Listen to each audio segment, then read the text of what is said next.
Hi అండి అందరికీ. మా పాప గవ్వల స్వీట్ చేద్దాం డాడీ అంటే నాకు తెలియదమ్మా ఎలా చేయాలంటే, నేను చేస్తా డాడీ చూడు అని అంది. తను చేస్తుంది.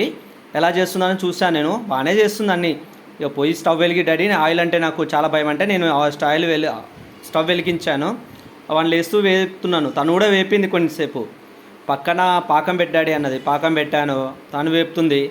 పాకం పెట్టి అవి తీస్తున్నాను, గవ్వలు తీస్తున్నాను. ఫస్ట్ టైం చేస్తున్నాను, నాకైతే తెలియదు దీని గురించి.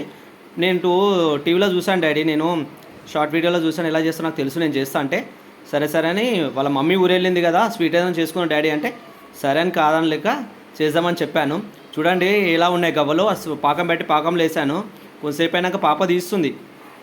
నాకైతే తెలియదు, సూపర్ ఉన్నాయి డాడీ బాగా వచ్చాయి అంటుంది. అవునా అమ్మ ఎలా ఉన్నాయి ఒకసారి టేస్ట్ చూడు అని అన్నాను. ఉండు డాడీ పాకం తీయాలి ఇళ్ళకి తీసి లేచినాక చూస్తానని చెప్పింది. ఇవన్నీ తీసాను లేస్తున్నది. వేసినాక పాకం అలా ఇలా పోయాలి డాడీ, లేస్తే కొంతసేపు ఉండాలి, ఉంటే స్వీట్నెస్ దానికి పడుతుంది డాడీ అని చెప్పింది. చూడండి ఎలా ఉన్నాయో, బాగున్నాయో చూడండి, కామెంట్ చేయండి. బాయ్ అండి అందరికీ. టేస్ట్ అయితే సూపర్ ఉన్నాయి.